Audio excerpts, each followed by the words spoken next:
त्यही कक्षा 8 मा पढ्ने सम्पूर्ण विद्यार्थी भाइ बहिनीहरूलाई आजको यो भर्चुअल क्लासमा स्वागत छ र विशेष गरेर आज म क्लास 8 को सोशल स्टडीको we our community and nation भन्ने पाठको development and its process unit 1 चाहिँ म पढाउन गइरहेको छु। त्यो युनिट 1 को पाठको नाम छ डेभलपमेन्ट एन्ड इट्स प्रोसेस है। त्यही भएर सबैभन्दा पहिला विद्यार्थी भाइ बहिनीहरूले जान्नुपर्ने कुरा के छ भने डेभलपमेन्ट भनेको के हो भन्ने कुरा चाहिँ हामीले जान्न चाहिँ मोस्ट इम्पोर्टेन्ट छ। त्यही भएर म एट फर्स्टमा विद्यार्थी भाइ बहिनीहरूलाई डेभलपमेन्टको चाहिँ डिफिनेसन चाहिँ दिन गइरहेको छु। That's why my dear students, if you have pen and copy be ready to write about it है। यसको बारेमा लेख्नको लागि तयार हुने विद्यार्थी भाइ बहिनीहरू, डेभलपमेन्ट भन्ने बित्तिकै हामीले एकदमै जान्नुपर्ने कुरा छ विकास भनेर हामी भन्छौँ। कसलाई विकास भन्ने त हैन, लाइफमा धेरै कुराहरू हामीले देखेका छौँ। विकास भनेर मान्छेहरूले धेरै अपेक्षा गरेका छन्, चाहना गरेका छन्। धेरै मान्छेहरूले सोध्छ हो विकास भएन, यो भएन, त्यो भएन हैन। विकास भनेको के रहेछ त भन्ने कुरा हामीले सरल भाषामा बुझ्दा विकास भनेको परिवर्तन रहेछ, चेन्ज रहेछ हैन। अब चेन्ज त हो, चेन्ज दुई प्रकारको हुन्छ है विद्यार्थी भाइ बहिनीहरू। कस्तो भने एउटा पोजिटिभ चेन्ज हुन्छ, एउटा नेगेटिभ चेन्ज हुन्छ। जस्तै बाटो बन्यो, पुल बन्यो, घरहरू बने, बिल्डिङहरू बने हैन। अब रेलहरूको विकास भयो, रोपवेहरूको विकास भयो, केबल कार्ड्सहरू चाहिँ यातायातका लागि बन्न थाले। यी सब चाहिँ पोजिटिभ डेभलपमेन्ट भयो। भने कोही नेगेटिभ हुन्छ, नेगेटिभ पनि विकास भइरहेको हुन्छ, त्यसलाई चाहिँ हामी विकास भनेर मान्दैनौँ। नेगेटिभ भन्ने कुराहरूलाई हामी विकास भनेर मान्दैनौँ। त्यही भएर यहाँ विकासको परिभाषा भनेको positive and progressive change is called development है। यहाँ हेर्नु होला विद्यार्थी भाइ बहिनीहरू, मैले यहाँ देखाइरहेको छु positive and progressive change is called development है। त्यही भएर तपाईँहरूले टिप्नुहोस् यो positive and progressive change is called development. Positive र प्रोग्रेसिभ चेन्जलाई चाहिँ विकास भनेर भनिन्छ। अनि अर्को कुरा, you have to know what development is continuous process है। विकास भनेको कन्टिन्युअस प्रोसेस हो। यो यहाँ हेर्नु होला, हिजो कस्तो थियो, आज कस्तो भयो र भोलि कस्तो हुनेछ भनेर हामी कल्पना गऱ्यौँ भने हामी त्यसै पनि थाहा पाउँछौँ। हेरौँ त, अलि पहिलाका हाम्रा बाटाघाटाहरू कस्ता थिए, हामी जाने हस्पिटलहरू कस्तो थियो, हाम्रो गाउँ कस्तो थियो, खानेपानीको अवस्था कस्तो थियो हैन, मान्छेहरूको बोल्ने शैली कस्तो थियो हैन, लगाउने कपडाहरू कस्ता थिए। यी सबै एकचोटि हेऱ्यौँ भने हिजो पहिला बुवाहरूको पालामा लगाउने कुराहरू, बुवाहरूको पालामा बोलेका शब्दहरू, बुवाका पालामा भएका बाटाहरूका चाहिँ हिँड्ने तरिकाहरू, त्यो बेलाका चाहिँ बाटाका चाहिँ कन्स्ट्रक्सनहरू कस्तो थियो र अहिले के भइरहेको छ भन्ने कुरा हेऱ्यो भने हिजो र आजमा हामी चाहिँ चेन्जेस पाउँछौँ। र त्यो चेन्जेस भोलि बिहान अथवा अझै 5-10 वर्ष पछाडि अझै चेन्ज भएर जान सक्छ। त्यसैलाई त्यही भएर भनिन्छ डेभलपमेन्ट इज कन्टिन्युअस प्रोसेस। यो कहिले पनि लिमिटेड छैन, यो कन्टिन्युअस छ। यो चेन्ज हुँदै जान्छ भन्ने कुरा चाहिँ हामी हाम्रो हिजो अस्ति पहिलाका कुराहरू, घटनाहरू, पहिलाका चाहिँ विकास निर्माणका कार्यहरूलाई हेरेर अहिलेसम्म भएका गतिविधिहरूलाई हेऱ्यौँ भने सजिलै थाहा पाउन सक्छौँ। बुझ्नुभयो विद्यार्थी भाइ बहिनीहरू? यहाँ फेरि हेर्नुहोस्, डेभलपमेन्ट इज कन्टिन्युअस प्रोसेस। यो कन्टिन्युअस रूपमा भइरहेको छ। यो आफै हामीले चाहिँ ख्याल गऱ्यो भने ओ भनेर याद गर्छौँ। तपाईँले एउटा सामान्य यो कुरा जान्नको लागि बाबाको पालामा खिचेका फोटा अनि तपाईँको पालामा आइसक्दाखेरि खिचेका फोटा हेर्नु पनि कति फरक छ भन्ने कुरा तपाईँहरूले सरल तरिकाले हेर्न सक्नुहुन्छ। त्यस्तै गरेर नेक्स्ट छ पोइन्ट छ the rate of development differs from time and one country to another है।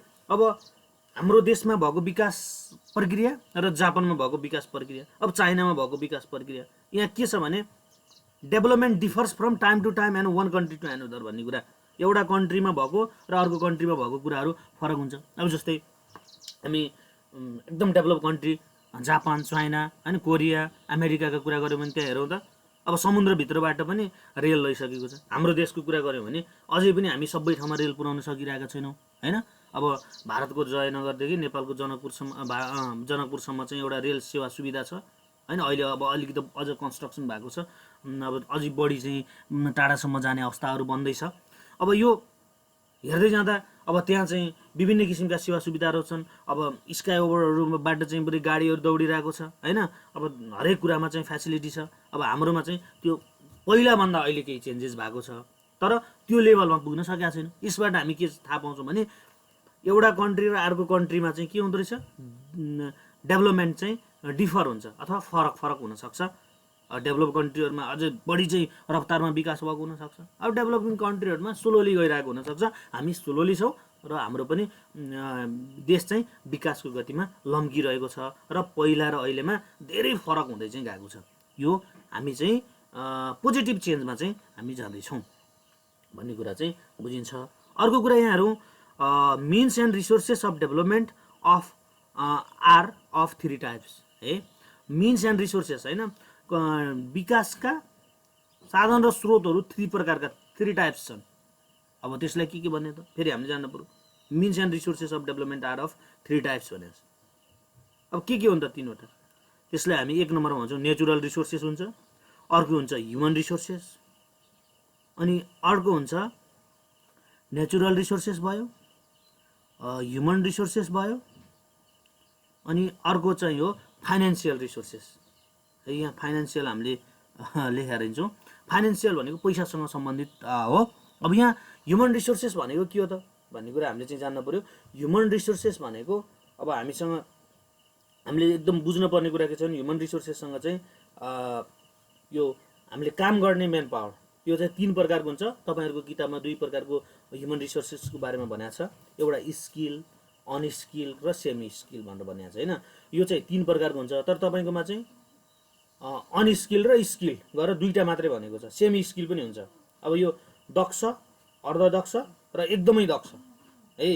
दक्ष, अर्धदक्ष, अदक्ष। अनि यो दक्ष भनेको चाहिँ स्किल भनेको एकदमै दक्ष भयो, अनस्किल भनेको अदक्ष भयो र सेमी स्किल भनेको अर्धदक्ष भयो। यसरी काम गर्न एकदमै सक्ने, एकदमै ट्यालेन्टेड, सिप भएको, आफूले आफ्नै तरिकाले चाहिँ बनाउन सक्ने, त्यस्तो भएकोलाई स्किल भनेर भनिन्छ। अब त्यो अरूले गराएको काम गर्न जान्ने होइन, त्यसलाई चाहिँ सेमी स्किल भनिन्छ। केही पनि नजान्ने, अब बाहिरबाट सपोर्टिङ गर्नेहरूलाई अनस्किल भनेर भनिन्छ। यसरी ह्युमन रिसोर्सेसहरू 3 प्रकारको हुन्छ भन्ने कुरा मैले विद्यार्थी भाइ बहिनीलाई भने। फेरि सम्झनुहोस्, means and resources of development are of 3 types. Means and रिसोर्सेसहरू 3 प्रकारको छ। एउटा के रहेछ त भन्दा नेचुरल रिसोर्सेस रहेछ, अर्को चाहिँ ह्युमन रिसोर्सेस रहेछ, अर्को चाहिँ फाइनेन्सियल रिसोर्सेस रहेछ। सम्झिराख्नुहोस्, फाइनेन्सियल रिसोर्सेस है। अब यहाँ फेरि अब नेचुरल रिसोर्सेस भनेको के हो त होइन। नेचुरल रिसोर्सेस भनेको प्रकृतिले हामीलाई विभिन्न किसिमका स्रोतहरू प्रदान गरेको छ, त्यसलाई हामी कसरी प्रयोग गर्ने भन्ने कुरा हो।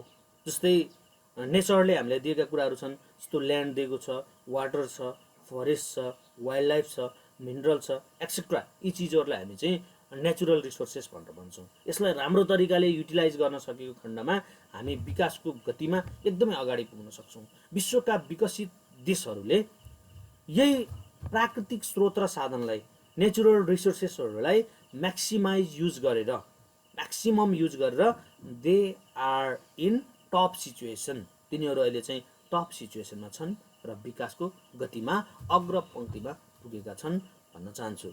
र त्यस्तै गरेर विद्यार्थी भाइ बहिनीहरू अर्को एउटा कुरा छ, यहाँ मैले लेखेको रहेन रहेछु, तपाईँहरूले सम्झनुहोस्। त्यो चाहिँ फाइनेन्सियल रिसोर्सेस। फेरि यसको स्पेलिङ पनि सम्झनुहोस्, FINANCIAL अनि RESOURCES। फाइनेन्सियल रिसोर्सेस भनेको के हो त भन्ने कुरा तपाईँले बुझ्नुपर्ने हुन्छ। यो मनीसँग रिलेटेड कुरा हो। जस्तो फाइनेन्सको कुरा हुन्छ and other types of monetary एसिस्टको कुराहरू छ है। तपाईँले बुझ्नु पऱ्यो पैसा। अब डेभलपमेन्ट गर्नको लागि त त्यत्तिकै त हुँदैन, मान्छेसँग एउटा कन्सेप्ट आयो, त्यो कन्सेप्टलाई रियल स्ट्रक्चरमा लैजाने हो डेभलप भनेको। विकास भनेको हाम्रो यो माइन्डमा आएको एउटा चाहिँ इमेजिनेरी थटलाई रियल अब्जेक्टमा चाहिँ ढाल्दा हामीलाई धेरै कुराको आवश्यकता हुन्छ। जस्तै पैसाको आवश्यकता हुने भयो, त्यहाँ काम गर्नको लागि पैसा खर्च गर्नुपर्ने हुन्छ, सामानहरू किन्नुपर्ने हुन्छ, पैसा खर्च गर्नुपर्ने हुन्छ। कति अवस्थामा चाहिँ हामीले जमिन पनि किन्नुपर्ने अवस्था आउँछ, त्यो ठाउँमा पैसा खर्च गर्ने हुन्छ। त्यही भएर फाइनेन्सियल रिसोर्सेस चाहिँ मोस्ट इम्पोर्टेन्ट छ डेभलपमेन्टमा। फाइनेन्सले चाहिँ डेभलपमेन्टलाई चाहिँ टार्गेटमा पुर्याउनको लागि अहम भूमिका खेल्छ भन्ने कुरा चाहिँ हामीले बुझ्नुपर्छ।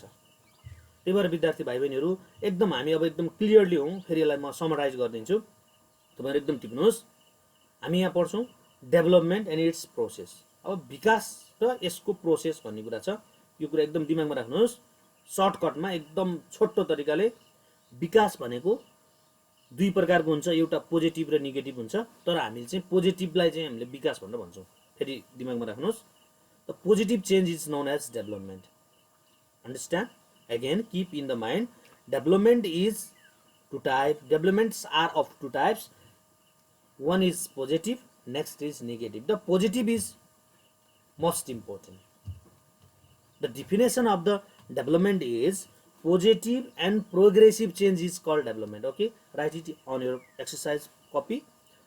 Positive and progressive change is known as development. Okay, this is continuous process. Next thing, we have to keep in the mind, there are three means and resources. They are natural resources. Under natural resources, what are? Land, water, forest, wildlife, etc. Next, human resources. Under the human resources, skill, unskill, semi-skill. Three types of human resources. Again, keep in the mind, skill, unskill, and semi-skill. Next, third number is known as financial resources. That is related with the money, finance, and other types of monetary access.